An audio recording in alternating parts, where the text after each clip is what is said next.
Hello, this is my video for my final week of the month one for my final project. So let me show you a little bit of my upgrade. Right now I'm pushing, as you can see right here, all my files. I gotta move them because it was showing like it is here, but it is another GitHub. So I couldn't like get any file, so I had to withdraw all files to the main folder.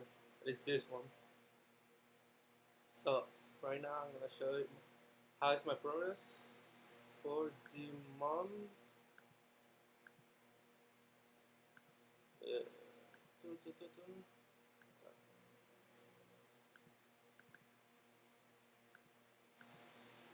Dun, dun, dun.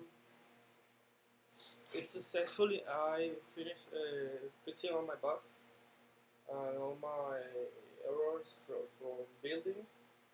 Right now I can just make jar Android and it will successfully run on Android devices, any Android devices. Right now I'm emulating an Android device. It's gonna build. Yeah, just wait a second.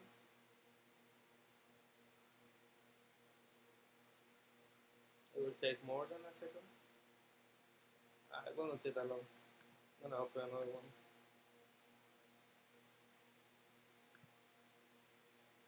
And in this tab, I'm gonna build for iOS.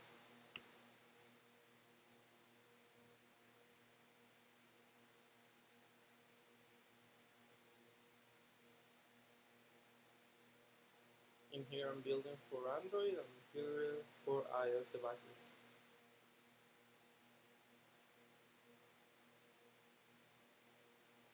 It is a little faster for Android.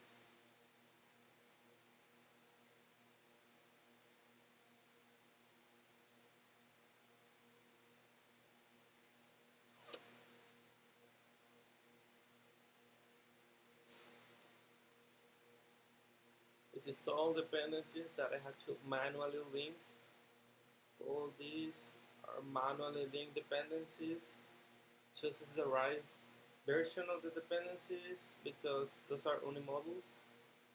Most of them are deprecated or they don't longer not longer exist. So I gotta select a very specific version.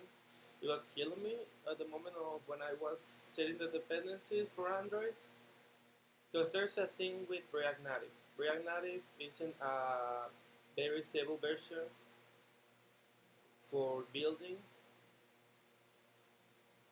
that is from iOS and Android.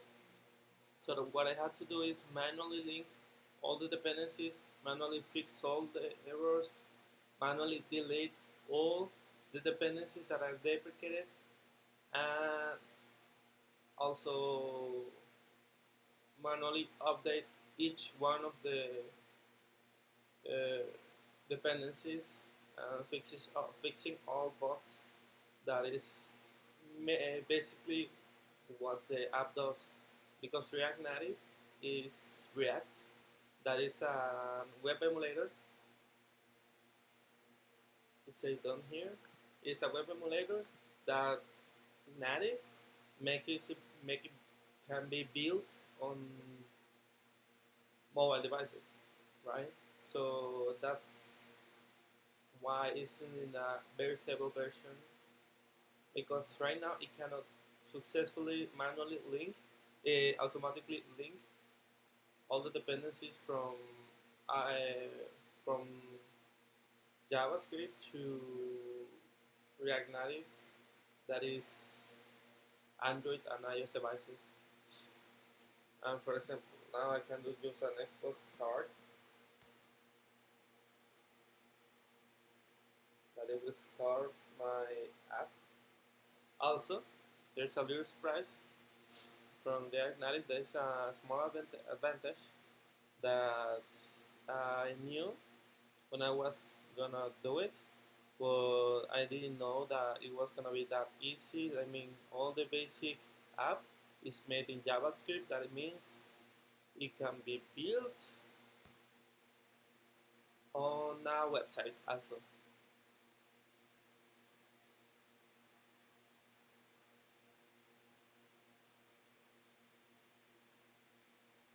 Just give it a second, it's loading. It's gonna take a little longer because I'm pushing and it's consuming me all my internet.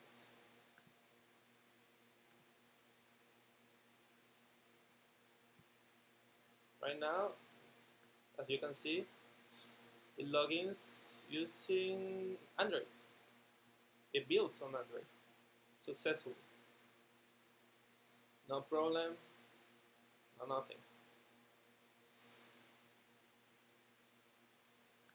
Let me close Android because my PC is gonna crash if I keep going like this. Thank you, Android.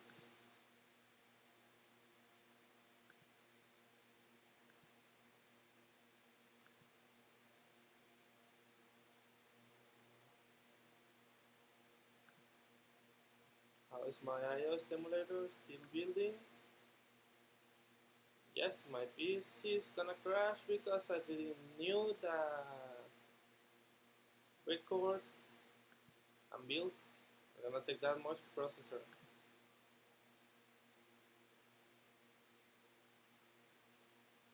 Okay, it's successfully built for web. Yes, it built for web. As you can see right here, it's a localhost server. But yeah, my app also runs on web. That is good. It's better than what I expected. And I just need to finish building for iOS and I'll be good to go. Also, I have a little surprise. Let me see if I can open it. Yes. Hello, I'm here. Let me show you what I can do with my app. I'm here with my iPhone. I'm gonna use this iPhone as a reference for my app. So all I have to do is just right here, opening a project using Expo. Expo is very helpful for this. This will help me run my app without building, just using internet connection. Right here, I'm building without, I mean, create the app itself. It just like replicate the app into this software. So I don't, in that case, I don't have to just plug in my phone, build, and wait for that. That is gonna take way longer because I just built on web and Android. And pretty much my laptop is overheating, overloaded. That's not good, but I know it can. I did it before. All I have to do is just give it a moment. It takes a little longer.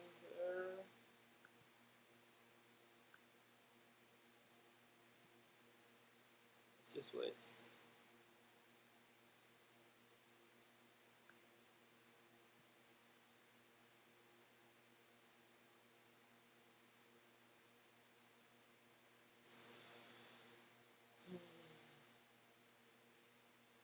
So there you go. Let me see if I can see right here.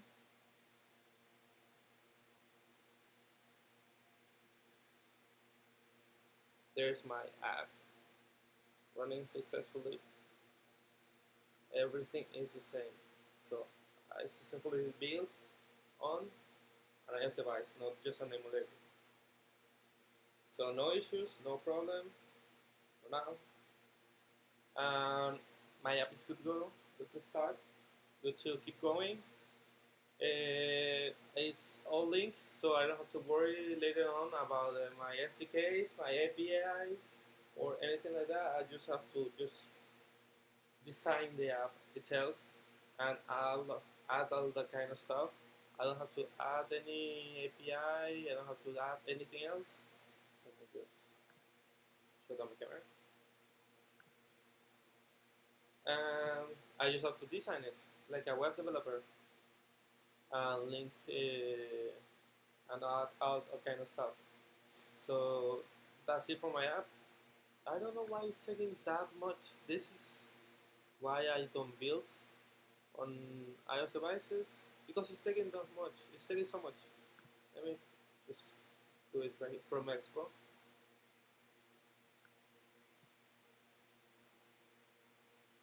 I'm sure that from Expo is gonna be is faster. Yeah, it's faster from Expo because it just emulated. It doesn't build the app. It just emulated. Hello friend, la la la. So Expo stops, and there you go. This is my app. Good to go. Perfectly created. Oh, that's it. Thank you so much for this. This is month first, well, first month, week 4th,